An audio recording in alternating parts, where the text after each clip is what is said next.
Let's consider a two simple supported beam and we want to calculate the maximum deflection at its center. So in this problem, we have like a two simple supported beam handling distributed load of W, and we want to solve the maximum deflection at the center of the beam. So we will approach this problem in four different solutions. Solution 1 is determination of elastic curve, which is the topic of this video. Determination of elastic curve from load distribution. In next video, in next four videos, we'll talk about the different approaches of solving this problem. Solution 2 is determination of elastic curve from moment. Solution 3 is moment area method. And solution 4 is combined method. In this video, we approach the solution 1. So determination of elastic curve.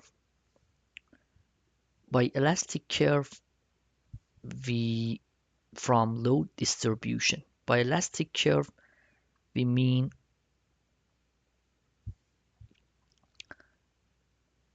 delta function. Delta, which is a function of x or y x. They are identical to each other, but just in case if you want to call it, prefer to call it delta or y. And elastic curve is calculation of the delta or y based off as a function of x based off a load distribution. For example, in our case, we have like a distributed load over the span. So to approach such problem, first let's see the math and also the concept within a journey from load to deflection.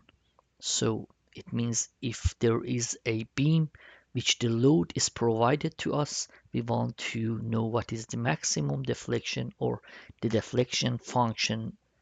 We want to know what the deflection function is in terms of mass, W, which is a function of x, and if you integrate it once, you will get the shear diagram, which is the integration of W from 0 to L, which is the integration or the area under W from 0 to L. And if you integrate it once more, V gives you the mass. Also from the conceptual point of view, the area under load diagram is shear diagram. The area under shear diagram is moment, and the area under in terms of mass is just integration of W is shear, integration of shear is moment. If you move on, integration of moment is the angle of rotation at either A or B or wherever you want to calculate. And also from the conceptual point of view, area under moment is angle of bending or angle of rotation. And if you do the force integration or the last one, it just says the integration or area under theta is the deflection or y or delta function. So it's generally deflection, but we are interested in the maximum deflection. So that's the mass and also the conceptual point from load to deflection. So it says from load to deflection, by having four consecutive integration, we can get from load to deflection, and definitely we are interested in maximum deflection, which in our case happens at the center of our beam. So in our solution 1, let's say we can say d squared y over dx squared is equal to a moment function as a x over ei, and if you derivate it once, because if the area under shear is moment, so derivation of moment over x is v. So it just says if we derivate this equation from moment, we get d cubed y over dx cubed is equal to v over ei. V definitely as a function of x. And if you derivate it once more, we get to derivation of if the area under load is shear, definitely the derivation of shear over x is equal to a w, a downward w, negative sign. It just says the our arrows are downward, or our distributed load is affecting the beam in downward situation, and that's a d force y over dx4, and that's a downward wx over ei. As soon as we get this part, because we want to have the elastic curve based off load distribution, so now we have a distributed load, and this is the mass function of that. And if as soon as having that, let's say definitely we do know that the load is downward, and that's definitely as a function of x. Let's remove the function and just show it by ei. We just rearrange this equation, bring ei in the first part, that's ei d to the force y over dx force is equal to a downward w. And it just says if you integrate it once, so by integrating W, it means area under load, area under is integration is the shear diagram, and it just says if you integrate it, it's a negative wx plus c1. Definitely by each time integrating, each time a constant added to our equation. So if this is our v function, and we integrate it because we want to reach to elastic curve, or let's say delta or y, and based off that we know what delta max is. So if we integrate our shear function once more, it just gives us ei d squared y over dx squared is from shear area under, again area under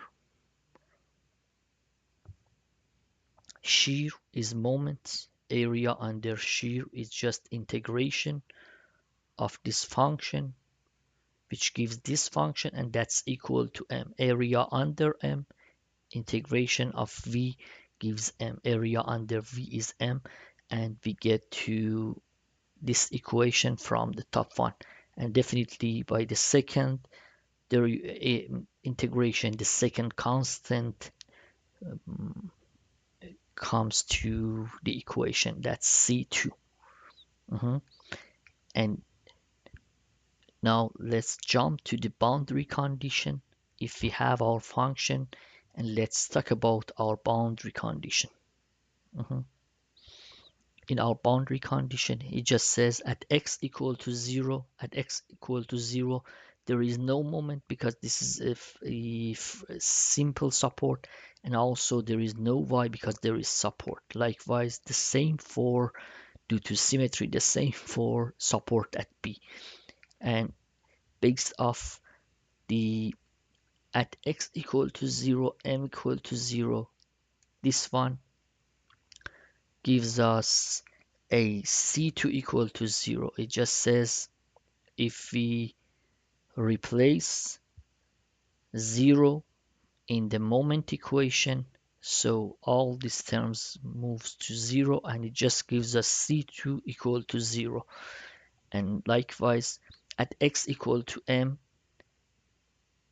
m equal to 0, if we replace L in the equation, this time equation of moment, and we do know C2 is already 0, it just gives us a C1, C sub 1 is equal to a half of WL. As soon as we do know what our constants are, We can replace that in the moment equation, and just be careful. We just rearrange this equation. D square y over dx square. We bring EI in the denominator here. M over EI is equal 1 over EI, and this is our moment function. Let's continue from moment function. Area under moment is, my bad, is equal to theta. So again, we are integrating once more. We are integrating the this function, or area under M is theta. Area under M is theta. And it just says by integrating the top equation once more, we reach to this equation. So definitely a half of wx squared, when you integrate it, is a 1 over 6wx cubed, and so on. And by integrated once more and integrated once more from theta, area under theta is equal to y. Area under theta is equal to y. Again, by integrating the moment function to y, two other constants like c sub 3 and c4 added to our equation.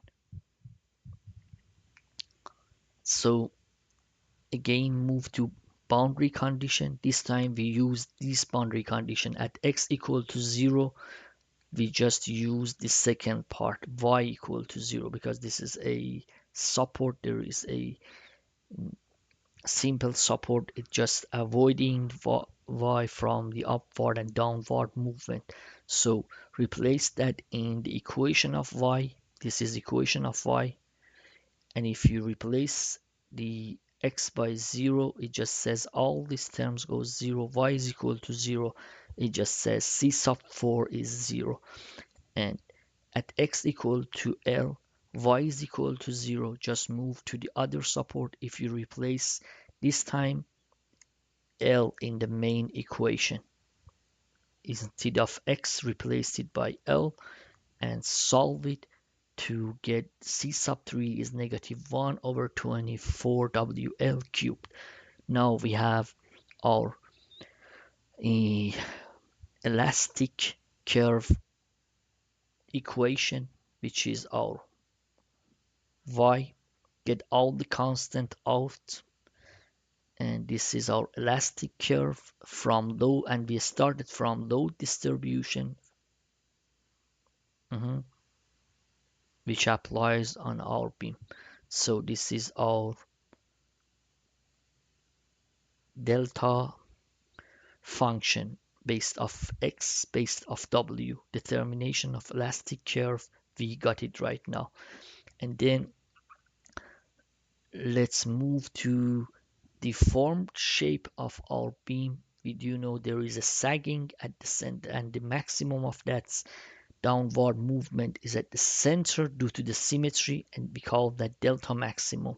So if we know from symmetry that's happened at the middle, this is our function for delta function based off x, and at x equal to L over 2, which is the center of the beam, we can replace L in the main equation. Instead of x, replace it by L over 2, which is the center, to get the delta maximum. And if you do the math, it just gives us y sub max, or delta max, is equal to 5WL to the fourth over 384 times EI. And that's how we can get the maximum deflection from load distribution. And then likewise, if you want to know what theta A and what theta at B are, so this is a clockwise theta A, this is counterclockwise theta at B, and their parametric value is identical again due to symmetry. And again, theta at A at x equal to 0, we can jot down the function of theta, which is dy over dx, and that's this function. If we replace x by 0, it just gives us theta a is equal to w L cubed over 24 EI, and due to symmetry, theta a is equal to theta b. So again, determination of elastic curve for such loading from a load function, it just says delta max is equal to 5 WL to the force over 384 EI. Theta A is identical to theta B, and that's WL cubed over 24 EI. Thank you for your support, and I appreciate your invaluable comments to improve the quality of my videos. In next 3 videos, I will solve the same problem with 3 different approaches. Thank you. See you then.